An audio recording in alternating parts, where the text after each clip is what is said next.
Hello, how are you? That's alright. Okay, so today we're going to do the second part of looking at Brighton Rock by Queen from the Sheer Heart Attack album. Now the solo itself, it actually originates, originally when Queen performed this, Brian would do this solo in the middle of Son and Daughter. If you haven't already got it, I recommend getting hold of this DVD, the Live at the Rainbow. In some ways, they sound like a totally different band. You know, they're a heavy rock outfit in those days. I mean, like really heavy. They seem to have left a lot of that behind. But there's there are two versions of the solo on here. So you get it in its infancy. As part of the bonuses, you get the Queen 2 tour. So there's a copy of the Son and Daughter solo, as it was called then, as part of the bonus tracks. That's like probably the earliest version of it. And then we get a slightly more up to date on the Sheer Heart Attack tour, which is actually strange that even though they were touring Sheer Heart Attack, they actually still kept the solo in Son and Daughter. And actually, if we actually move on a few years, when the solo started to be expanded at the night at the Odeon, you probably got this one as well. That they start playing Brighton Rock. Brian does his solo. It's extended a little bit more, but then at the close they go back into Son and Daughter. So that's something worth bearing in mind. But what I'm going to do today, I'm going to give you the basics of what's going on.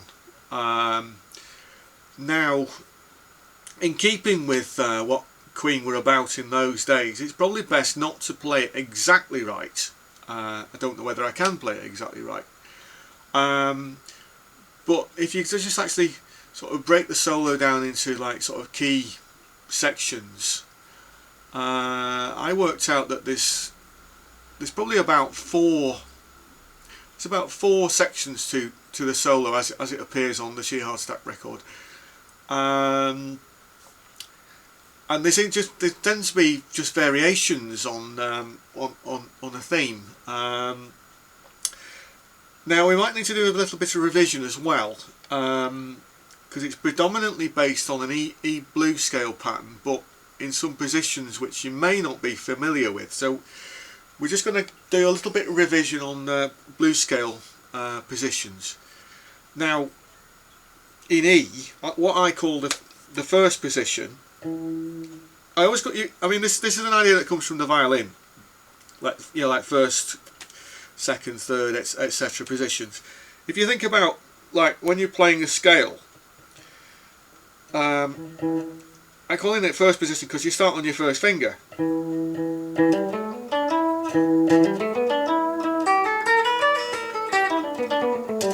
So that's first position. Second position, because you start on your second finger.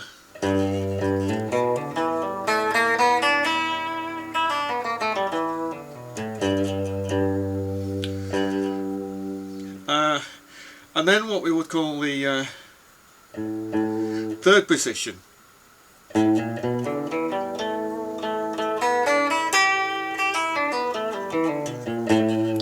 Now there's a lot of that position in this, and but if you can see, like, if you know what those, if you can play those notes.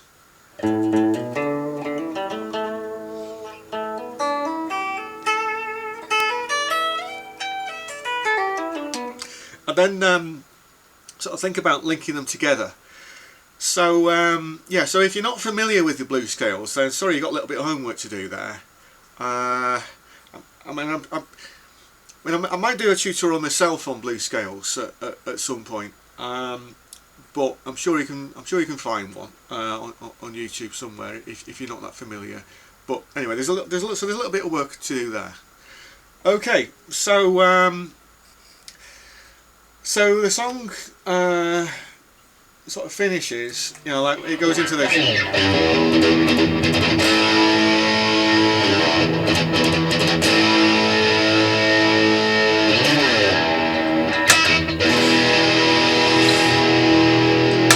Okay. Now the first part of the solo.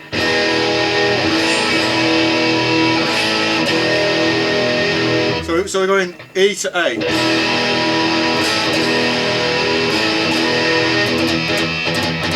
And then you're just doing this grind on the E string. Now I'm using my finger at the moment. You could use a plectrum, you could use a coin like Brian does. The only problem with using the coin is that you get a lot of metal shavings, metal flakes, because you're grinding metal against metal. And that might short your electrics out. So that's something to think about. Don't say I haven't warned you. Okay. Right. So the first part of the solo.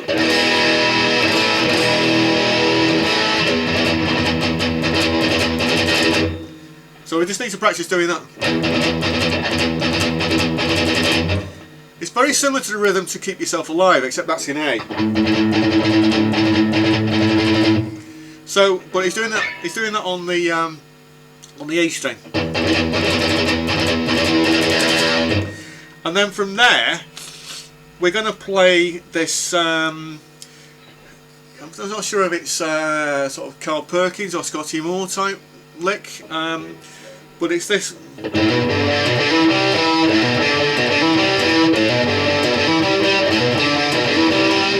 I'll just turn the overdrive off for a moment.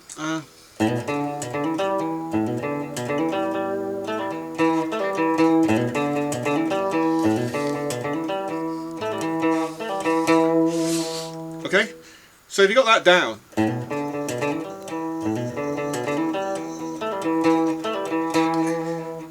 it takes a little bit of practice though. That's because it's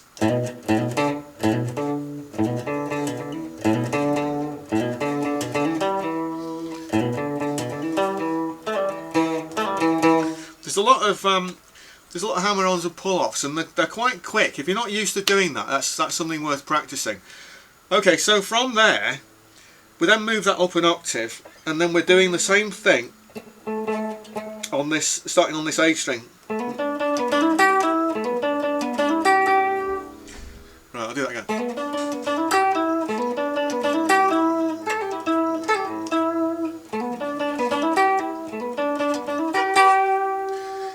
Okay, and then from there we're getting a bit creative now, because we're going into sort of Chuck Berry territory.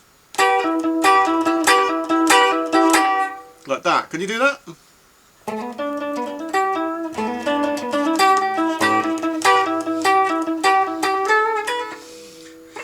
Right, and then from Chuck Berry, then we're going into Jimi Hendrix.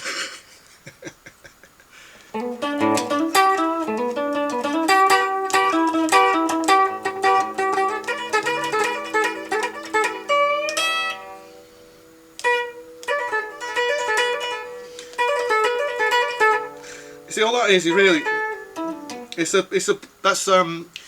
the E first position blues.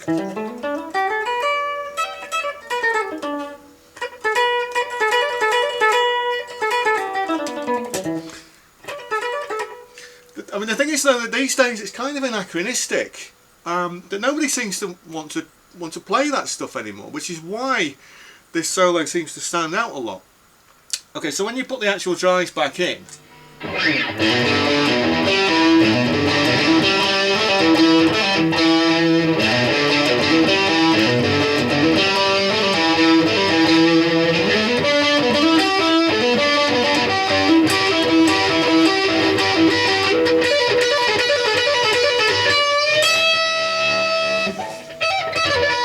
Now we go to the next bit. I'll turn the drive off for that.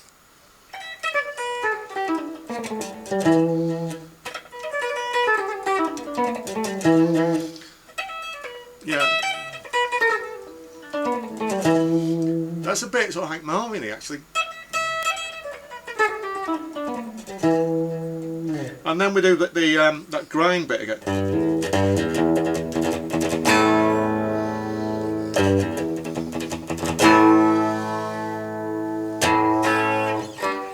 then either a slide or a dive bomb with the whammy bar, and then just play that E. So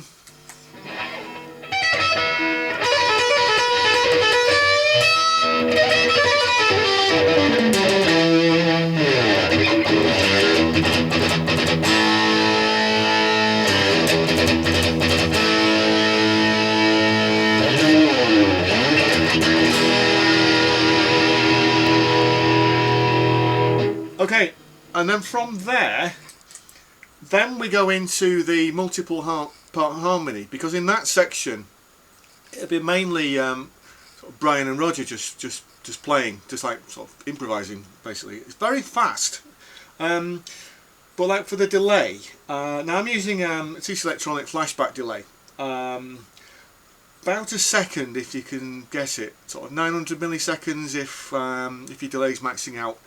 But try and get some as close as you can to about a second delay. I mean, there's actually a story where Brian actually, he took an old Echoplex apart and realised that like a certain length of tape would give you however many seconds or however many milliseconds delay. Therefore, if you lengthened that amount of tape, it could actually create a 1 second delay using a modified Echoplex. So he built these great big box things, and that was his rig. But apparently they didn't tour very well. You know how roadies can be. Yeah, so they were a bit temperamental. I think he got himself sorted out eventually, but anyway, so the right, so we're going into the delay part. So we've got that E.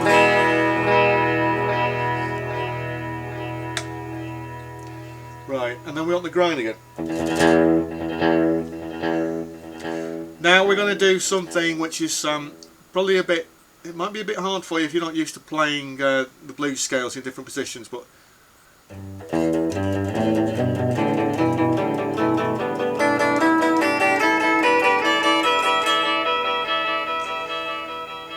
okay. So what did I do there?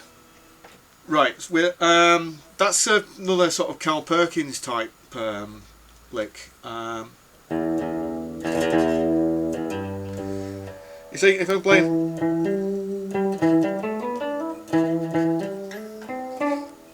so all I'm doing really is I'm just playing. That's E blues scale. G, A, B, D, E, G, A, and then we're just repeating the pattern here.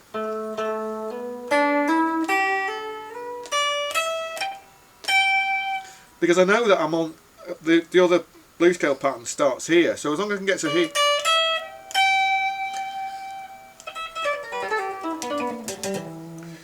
Okay. Right, so I'll put the delay back in.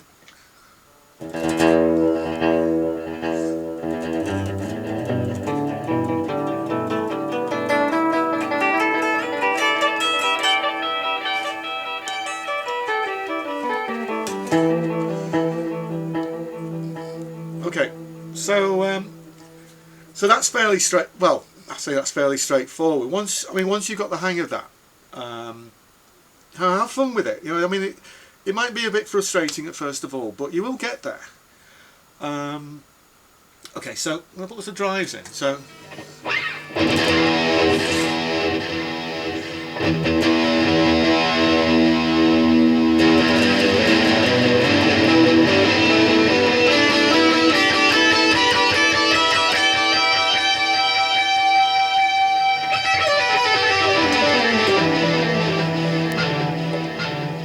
Okay, so that's that part. Now the next part is very sort of Bo Diddley sounding. So because when we finish on this E,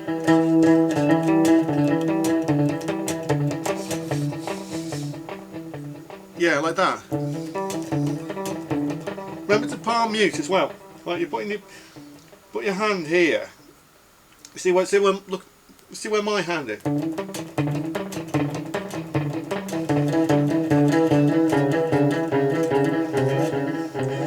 Okay, so I play that slightly.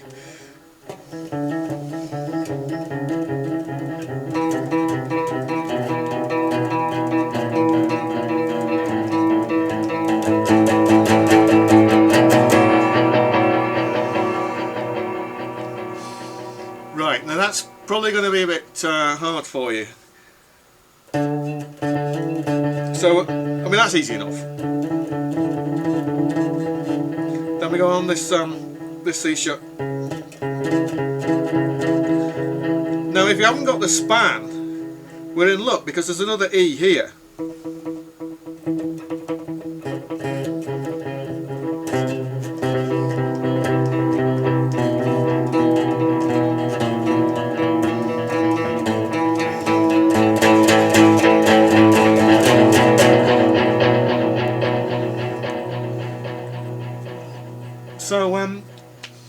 So with the drive on, that bit goes.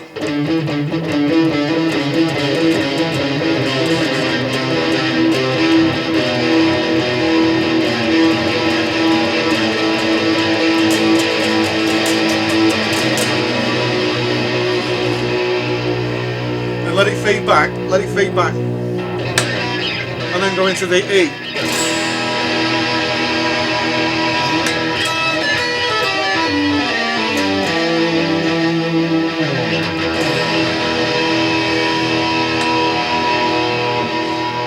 The next bit,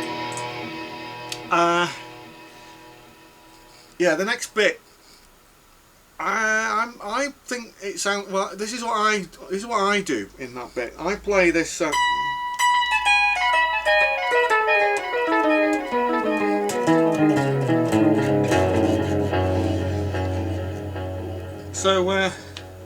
turn the delay off again. That's a modal thing.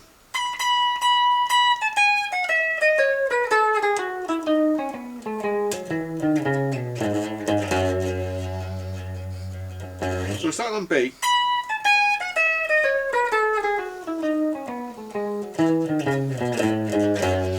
It has that sort of skipping feel. There's a lot of that in it.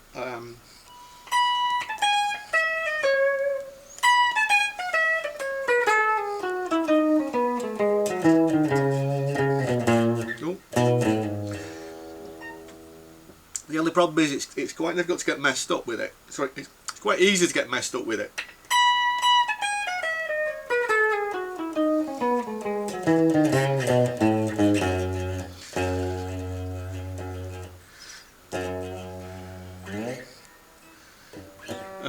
Right. Okay. So we got that bit. I'll put the drive back on.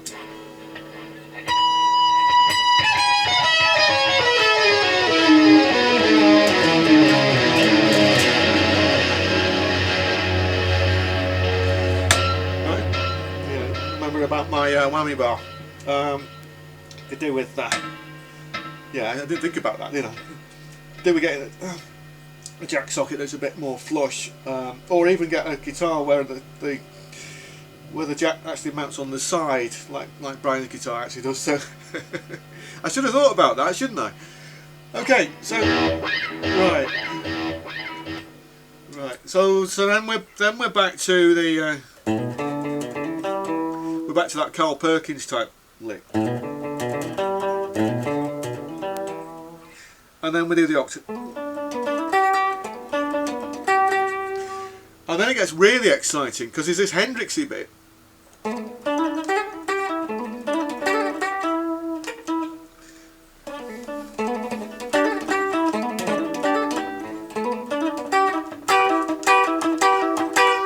And then this double bend.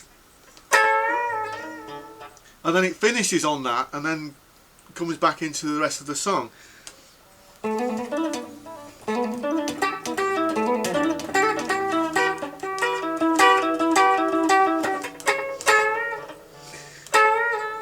Now, there's another way you can actually do that double bend.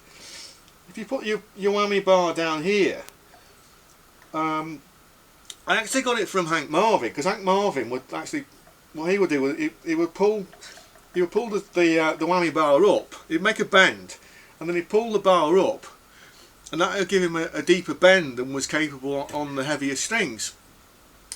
But if you put the bar down here, this is something that that Steve Vai developed through Hank Marvin and Brian May. Because if you just fret the, if your bridge is floating like this one is, now be careful though, because you don't want to do it too hard, because you might snap the strings on your guitar or whatever. But just, you know, if it's set up properly, you should be able to do that. So like with the overdrive in, like that. Okay.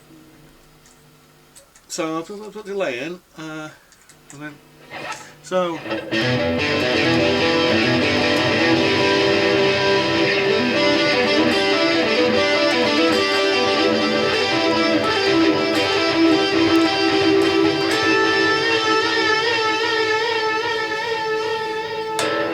So they can do it that way.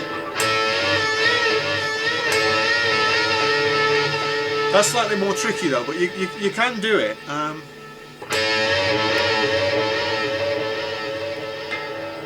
then the delay comes off, and then we're back into the core of the song again, and it's C minor.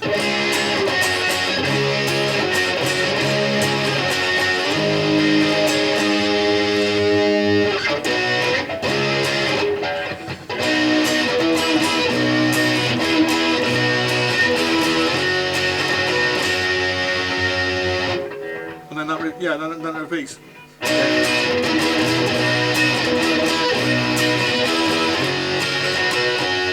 And then goes to A.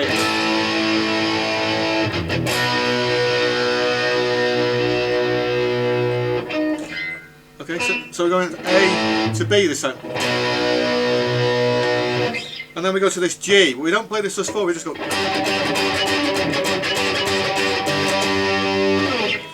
And then there's this this heavy bit, because we're playing like another variation on that. So what we're doing this time, just to finish it up.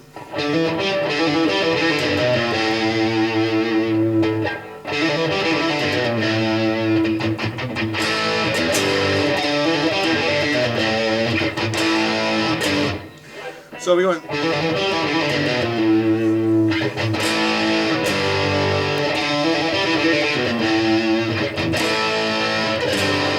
So A to G, and then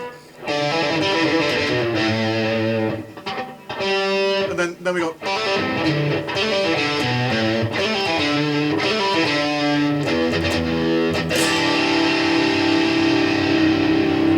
So it's.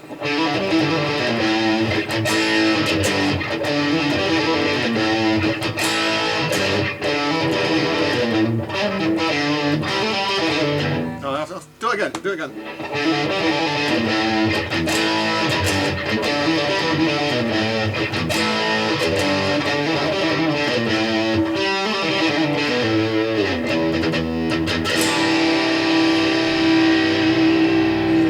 So we're finishing on that E7 sharp 9 chord. That's the Hendrix chord, the Purple Haze chord. Yeah. So yeah. I hope that was some use. I hope you got something out of that. Please ask me some questions. Please subscribe as well. I'd love to have you join our little family. And yeah, I'm going to be doing going to do at least a part 3, maybe a part 4. I'm going to be examining how the solo has sort of expanded over the years. Because like in some of the earlier days, Brian was still experimenting with it, and of course, in later times, you know, he's got really confident in actually doing these solos. I mean, how many people do you know that can stand up in a big stadium arena, sold out, like 100,000 people, and just, you know, just play a guitar? So I'm going to be looking at how the solo has sort of evolved. The other piece of advice I want to give as well is don't be afraid of it. Make it your own. You know, this is your moment. If you're in a covers band or a tribute band or whatever, or you just like playing the stuff, you know, make it your own. Don't be afraid of the notes. Don't be, and you don't want to be like, I mean, maybe to start with you will, but you know, like when like children read the book, you know, when they first start reading books and they're going, see the ball is big, you know, after a while, you know, you grow out of that. You should be growing out of that phase. Maybe even sort of writing your own stories and things, you know. So all I can do really is just like give you like the basics, and it's what you do with it from there onwards. Really, you know, it has to come from you. So yeah, thanks for watching. Yeah, please consider subscribing, and I'll see you soon. Thanks very much.